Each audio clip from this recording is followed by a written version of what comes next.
नमस्कार साथियों, स्वागत है आपका हमारे YouTube channel only paper practice में।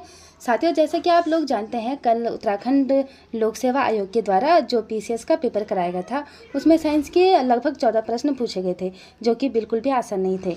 अगर आपने अच्छे से तैयारी की होगी तभी जाके आप इन प्रश्नों को सॉल्व करना पॉसिबल था। इस वीडियो में मैं उन 14 प्रश्नों के आंसर और एक्सप्लेनेशन लेकर आई हूँ।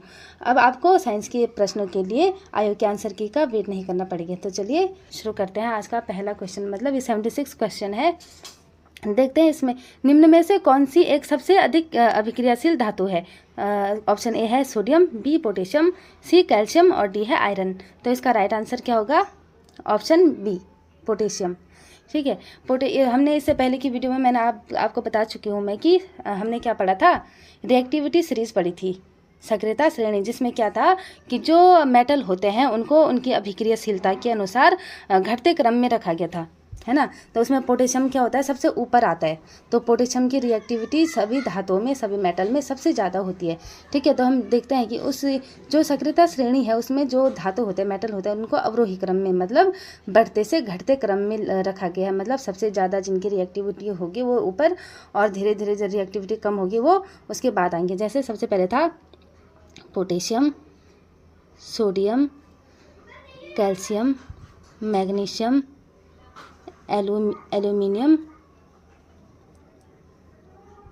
Zinc, ferrous, lead, hydrogen, copper, mercury, Ag चांदी, और लास्ट में है सोना, Au।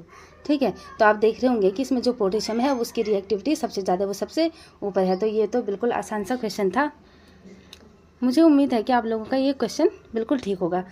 नेक्स्ट है 77। देखो, भौगोलिक क्षेत्र जो विशेष रूप से स्थानिक, दुर्लभ और संकटग्रस्त प्रजातियों में समृद्ध हैं और अपेक्षाकृत छोटे क्षेत्रों में सीमित व निवास स्थान के नुकसान का सामना कर रहे हैं, उन्हें कहा जाता है।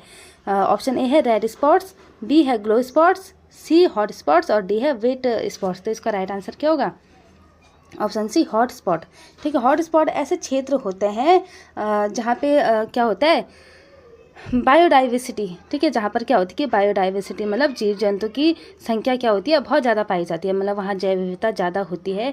लेकिन क्या होता है कि वो संकटग्रस्त होते हैं, मतलब ठीक है, वहाँ दुर्लभ, संकटग्रस्त के कारण वो दुर्लभ हो जाते हैं और उनकी जो संख्या क्या है वो धीरे धीरे कम होनी शुरू हो जाती है, और उनको वहाँ के निवास स्थान, मतलब उनकी जो आवास होता है उसका भी नुकसान का सामना करना पड़ता है। ठीक है। तो इसी को क्या बोलते हैं? Hot spot. इसे बोलते हैं हॉट स्पॉट। नेक्स्ट क्वेश्चन देखते हैं। वे जीव जो 0 से 15 डिग्री सेल्सियस तापमान में सबसे अच्छी वृद्धि करते हैं कहलाते हैं। Option A thermophiles, B psychrophiles, C है हाइड्रोफाइल्स और डी है मीजोफाइल्स। तो इसका राइट आंसर क्या होगा? ऑप्शन बी साइक्रोफाइल्स है। ठीक है।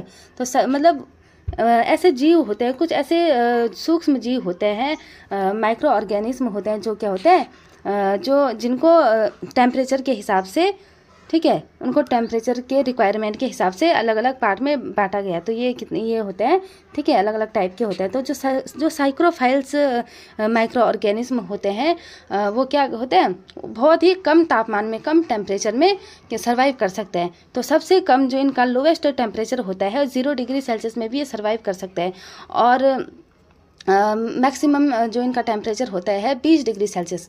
ठीक है। 20 डिग्री सेल्सियस में भी ये सर्वाइव कर सकते हैं, और लगभग 15 डिग्री सेल्सियस क्या होता है, जो 20 का, ठीक है, जो मतलब 15 डिग्री सेल्सियस तो नॉर्मल होता है, 0 से 15 डिग्री सेल्सियस में ये अच्छी तरह वृद्धि करते हैं, लेकिन मैक्सिमम 20 डिग्री सेल्सियस में भी ये सर्वाइव कर सकते हैं।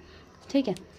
इसमें जो थर्मोफाइल्स है, तो वो थर्मोफाइल्स ऐसे माइक्रो ऑर्गेनिज्म होते हैं जो 45 से 85 डिग्री सेल्सियस में क्या होते हैं, अच्छे से रह सकते हैं, मतलब अच्छे से सर्वाइव कर सकते हैं। सी है हाइड्रोफाइल्स। तो हाइड्रोफाइल्स सबसे ज़्यादा तापमान टेम्परेचर में पाए जाते हैं, ये पाए जाते हैं 85 से 113 डिग्री सेल्सियस। ठीक है। अब आता है मीजोफाइल्स। मीजोफाइल्स होते हैं 15 से 20 डिग्री, ठीक है, 15 से 20 डिग्री सेल्सियस मिनिमम पाए जाते हैं, मिनिमम टेम्परेचर में पाए जाते हैं, और मैक्सिमम टेम्परेचर में पाए जाते हैं 45 डिग्री सेल्सियस। ठीक है। मैक्सिमम इनका कितना होता है? 45 डिग्री सेल्सियस में भी ये सर्वाइव कर सकते हैं। ठीक है। एग्जाम्पल जैसे इसका हो गया ई कोलाई। अब नेक्स्ट क्वेश्चन करते हैं। क्वेश्चन नंबर 79 देखो, कौन सा संवैधानिक संशोधन अधिनियम पर्यावरण की सुरक्षा और सुधार तथा वनों और वन्य जीवों की सुरक्षा से संबंधित है? तो इसका राइट आंसर क्या होगा? ए देखते हैं 1972, बी है 1974, सी 1976 और डी है 1978। तो इसका राइट आंसर होगा ऑप्शन सी 1976। ठीक है, तो जो 42वां संविधान संशोधन था, 42वें संविधान संशोधन अधिनियम 1976 में जो वनों और वन्य जीव और जो पक्षियों के संरक्षण को राज्य सूची से समवर्ती सूची में स्थानांतरित किया गया था। पहले ये राज्य सूची के अंतर्गत आते थे, लेकिन जो 42वां संविधान संशोधन अधिनियम 1976 आया तो उसमें क्या किया गया, इनको राज्य सूची से समवर्ती सूची में स्थानांतरित किया गया।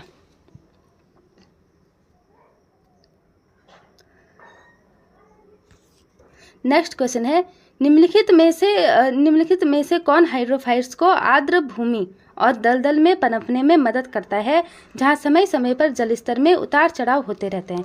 ऑप्शन ए है राइजोमेट्स जड़ें, बी जलमग्न जड़ें, सी एरेनकाइमा उत्तक और डी है राइजोफोर। तो इसका राइट आंसर क्या होगा? सी है एरेनकाइमा उत्तक। ठीक है, तो जो एरेनकाइमा उत्तक हैं, सबसे पहले हम जानते हैं कि हाइड्रोफाइट्स क्या होते हैं। मतलब ऐसे पौधे जो अधिकतर क्या होते हैं, पानी में या नमी वाली जगह में अधिकतर पाए जाते हैं। तो जो एरेनकाइमा उत्तक है, ये क्या करते हैं कि ये उत्तक पानी के ऊपर पौधे और डूबे हुए जो उत्तक होते हैं उनके बीच ऑक्सीजन, CO2, ठीक है, कार्बन डाइऑक्साइड और एथिलीन जैसी जो गैसें होती हैं उनके आदान प्रदान के लिए एक रास्ता बनाते हैं। ठीक है, और क्या करते हैं कि आर्द्र भूमि और दलदल में पनपने में क्या करते हैं, इनकी मदद करते हैं। और क्या करते हैं, जल स्तर में उतार चढ़ाव होता रहता है। तो इसका राइट आंसर क्या होगा? एरेनकाइमा उत्तक। नेक्स्ट क्वेश्चन देखते हैं, ग्लोबल वार्मिंग में विभिन्न ग्रीन हाउस गैसों का सापेक्ष योगदान नीचे दिया गया है, इसमें से गलत जोड़ी की पहचान कीजिए। तो गलत जोड़ी की पहचान करते हैं। ऑप्शन ए है CH4, यह है 20%, बी है CFCS जो क्लोरोफ्लोरोकार्बन होती है वो 14%, CO2 कार्बन डाइऑक्साइड है 40% और डी है नाइट्रस ऑक्साइड N2O है 6%। तो इसमें से मुझे तो गलत लग रहा है कौन सा, सी। ठीक है, CO2 40%। तो जो CO2 है, आपको भी पता होगा कि जो ग्लोबल वार्मिंग होती है उसमें सबसे ज़्यादा योगदान किस गैस का होता है? CO2 कार्बन डाइऑक्साइड, क्योंकि उसी के कारण जो पृथ्वी का जो टेम्परेचर है वो ज़्यादा बढ़ता है। और ये मेन ग्रीन हाउस गैस भी यही है, कौन सी? CO2, क्योंकि ग्रीन हाउस गैस के कारण ही, ग्रीन हाउस इफेक्ट के कारण ही ग्लोबल वार्मिंग बढ़ती है। तो इसका राइट आंसर क्या होगा? सी, CO2। ठीक है, क्योंकि जो CO2 है वो लगभग 60% योगदान देता है किसमें? ग्लोबल वार्मिंग में। लगभग 60% योगदान देता है क्या ग्लोबल वार्मिंग में CO2। तो बाकी सही है और ये गलत है। ठीक है, CH4 कितना है? 20%। 20% है CH4 मीथेन। और CFC क्लोरोफ्लोरोकार्बन है 14% और 6%, बस 6% है नाइट्रस ऑक्साइड। तो आप ये याद रखना कि सबसे ज़्यादा योगदान किसका होता है ग्लोबल वार्मिंग में? कार्बन डाइऑक्साइड का 60%। नेक्स्ट क्वेश्चन है,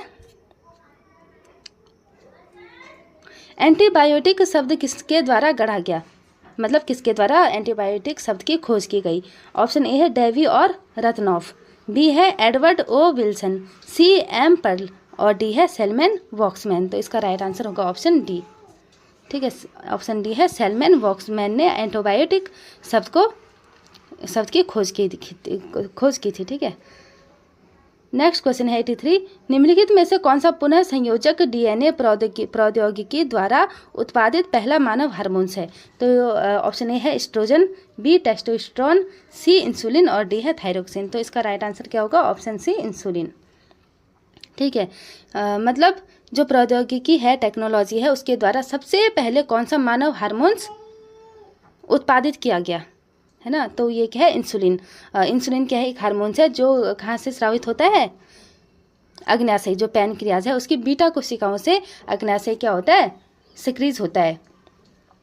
और ये क्या कंट्रोल करता है? ये करता है डायबिटीज़ को कंट्रोल करने का काम करता है इंसुलिन। नेक्स्ट क्वेश्चन है, हाइब्रिडोमा तकनीक किसके द्वारा विकसित की गई थी? ऑप्शन ए है Louis Pasteur, B George Kohler और सीसर मिलस्टीन, सी है एडवर्ड जेनर और डी है बर्नेट। तो इसका राइट आंसर क्या होगा? ऑप्शन बी जॉर्ज कोहलर और सीसर मिलस्टीन। तो हाइब्रिडोमा तकनीक क्या होती है? हाइब्रिडोमा जो टेक्निक है उसमें एंटीबॉडीज़ का निर्माण किया जाता है, मतलब एंटीबॉडीज़ को उत्पादन किया जाता है, और इसे क्या बोलते हैं? इसे प्रतिरक्षा दमनकारी, ठीक है, सॉरी, इसे बोला जाता है मोनोक्लोनल प्रतिरक्षी भी बोला जाता है। इसमें क्या किया जाता है कि जो एक चूहे पे इसका प्रयोग किया गया और एक एंटीजन लेकर क्या किया गया, चूहे पर प्रत्यारोपित किया गया, और वहाँ पर क्या बनने लग गया, एंटीबॉडीज़ का निर्माण होने लग गया, ठीक है। तो हाइब्रिडोमा जो तकनीक है उसमें क्या होता है? एंटीबॉडीज़ का उत्पादन किया जाता है। क्वेश्चन नंबर 85 है, निम्नलिखित में से किसका उपयोग किडनी प्रतिरोपण के लिए प्रतिरक्षा दमनकारी के रूप में किया जाता है? तो इसका राइट आंसर होगा ऑप्शन डी, मोनोक्लोनल प्रतिरक्षी। तो ये क्वेश्चन क्या था, मतलब 2 क्वेश्चन एक साथ पूछे गए हैं, ये ऊपर वाला भी यही है, ठीक है, मोनोक्लोनल प्रतिरक्षी। 71वां क्वेश्चन है 71, 10 सेंटीमीटर त्रिज्या की 100 कसकर लपेटे गए फेरों की किसी ऐसी कुंडली पर विचार कीजिए जिससे 1 एम्पियर विद्युत धारा प्रवाहित हो रही है। कुंडली के केंद्र पर चुंबकीय क्षेत्र का परिमाण क्या होगा? तो इसमें हमें क्या ज्ञात करना है? चुंबकीय क्षेत्र, कुंडली के केंद्र में चुंबकीय क्षेत्र। तो इसमें हमें क्या क्या दे रखा है? एक हमें दे रखा है R त्रिज्या,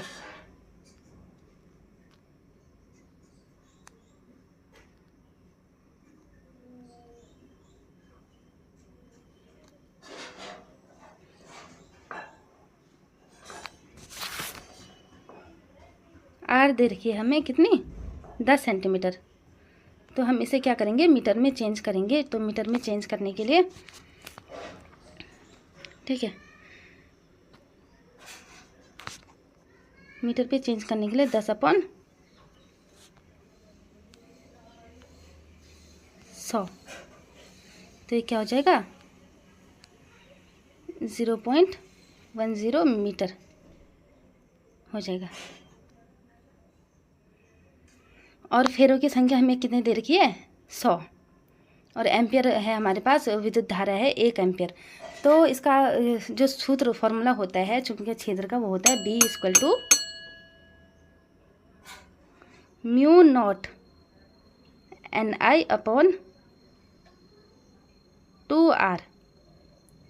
तो μ0 का मान यहाँ पे होता है 4 पाई, μ0 का मान होता है 4 पाई इंटू 10⁻⁻7। μ0 है हमारे पास 4 पाई 10⁻⁻7, ये μ0 का मान होता है। और फेरों की संख्या है 100, एम्पियर है 1, बटे कर देंगे कितना? 2 × 0.10, ठीक है। तो काट के इसका मान कितना आएगा? 6.28 इंटू 10⁻⁻4 टेस्ला, ठीक है। तो इसका राइट आंसर क्या हो जाएगा? Option A, 6.28 into 10⁻⁻4 Tesla. 72 question number 72 देखते हैं। 2 झिर्रियाँ 1 मिलीमीटर दूर बनाई गई है और पर्दे को 1 मीटर दूर रखा गया है। फ्रिंज अंतराल कितना होगा जब 500 नैनोमीटर तरंगदैर्घ्य का नीला हरा प्रकाश प्रयोग में लाया जाता है? तो इसमें क्या होता है कि 2 झिर्रियाँ हैं, 2 स्लाइड्स है, और उनके बीच की कितनी दूरी है? 1 मिलीमीटर, 1 मिलीमीटर उनके बीच की दूरी है, और एक पर्दा है जो उनसे कितना है? 1 मीटर की दूर पर रखा गया है, ठीक है। झिर्रियों से जो पर्दा है, वो जो पर्दा है वो क्या है? 1 मीटर की दूरी पर है, 1 मीटर की दूरी पर है। अब हमने क्या करना है कि फ्रिंज अंतराल कितना होगा, मतलब इनके बीच का जो ड्यूरेशन है वो कितना होगा जब 500 नैनोमीटर तरंगदैर्घ्य। अब जो तरंगदैर्घ्य लैम्डा है वो है 500 नैनोमीटर, ठीक है। तो हमने इसमें फ्रिंज अंतराल निकालना है। तो इसका फॉर्मूला होता है बीटा = d λ/d।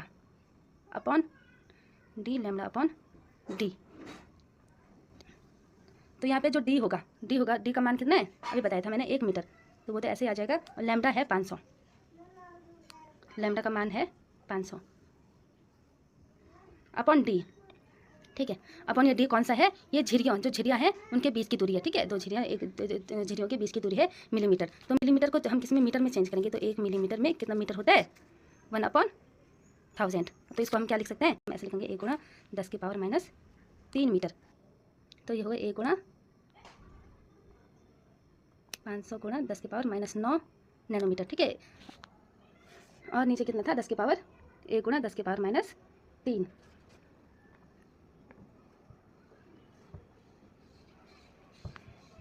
अभी आया 500 गुणा, ये ऊपर जाके कितना हो जाएगा 10 की पावर -9 में +3, ये -3 है तो ऊपर जाके +3 हो जाएगा, तो ये आएगा -6। और फिर क्या होगा, ये जो 2 जीरो हैं 5 के साथ 500 ये फिर इसके साथ जुड़ जाएंगे। 5 गुणा 10 की पावर -4 मीटर, 5 गुणा 10 की पावर -4 मीटर। तो इसमें आप ऑप्शन में देख रहे होंगे तो कि इतना है नहीं, तो हम इसको क्या करेंगे मीटर में बदलेंगे और मिलीमीटर में बदलने के लिए 1000 से गुणा करेंगे। और आप आंसर में देख सकते हैं कि इसका सॉल्व करके देख सकते हैं कि ये आएगा 0.5 मिलीमीटर।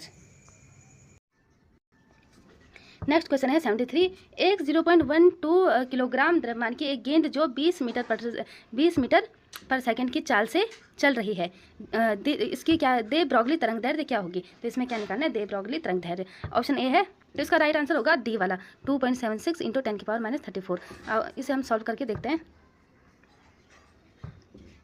इसमें सबसे पहले हमारे पास देर का है द्रव्यमान मास, ठीक है, और देर की चाल, और हमें क्या निकालना है, दे ब्रॉगली तरंग दैर्ध्य।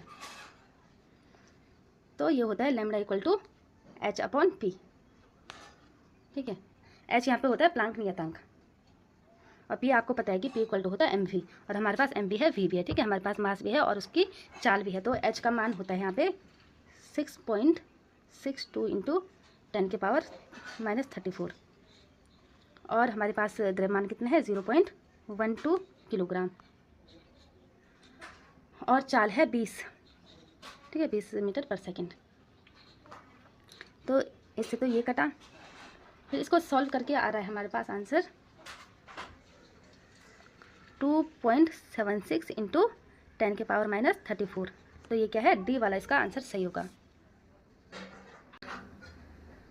नेक्स्ट क्वेश्चन है 74। खाद्य पदार्थों के डिब्बों के अंदर जिंक के बजाय टिन का लेप होता है क्योंकि ऑप्शन ए है टिन की अपेक्षा जिंक ज़्यादा महंगा है, बी है टिन की अपेक्षा जिंक का गलनांक अधिक है, सी टिन की अपेक्षा जिंक अधिक अभिक्रियाशील है, और डी है टिन की अपेक्षा जिंक कम क्रियाशील है। तो इसका राइट आंसर क्या होगा, ऑप्शन सी, टिन की अपेक्षा जिंक अधिक अभिक्रियाशील है। ठीक है, जो जिंक होता है वो ज़्यादा रिएक्टिविटी होती है। आपने इससे पहले मैंने बताया था कि रिएक्टिविटी में जो जिंक होता है वो ऊपर होता है, ठीक है, टिन नीचे होता है। तभी क्या करते हैं, खाद्य पदार्थों के लिए टिन का यूज़ करते हैं, क्योंकि टिन क्या होता है, कम अभिक्रियाशील होता है, मतलब कम रिएक्टिव होता है, खाद्य पदार्थों के साथ रिएक्शन नहीं करता है, अभिक्रिया नहीं करता है, जिससे क्या होता है, हमारा जो फूड है, भोजन है, वो ख़राब नहीं होता है। इसलिए जिंक का यूज़ नहीं करता है, क्योंकि जिंक क्या है, ज़्यादा अभिक्रियाशील है। ज़्यादा अभिक्रियाशील है मतलब वो क्या करेगा, खाद्य पदार्थों को ख़राब कर देगा। साथियों, कल हमने इस पेपर के आंसर की आपको दी थी, जिसमें लगभग 2000 लोगों ने इसे देखा, लेकिन सब्सक्राइब मात्र 10 लोगों ने ही किया। हम ये चाहते हैं कि प्रोत्साहन के रूप में आप क्या करें, ज़्यादा से ज़्यादा चैनल को सब्सक्राइब भी करते रहें, ताकि हम इस चैनल पर और भी एग्ज़ाम संबंधी आपको अपडेट देते रहें। तो आप चैनल को लाइक, शेयर और सब्सक्राइब करते रहिए। Thank you.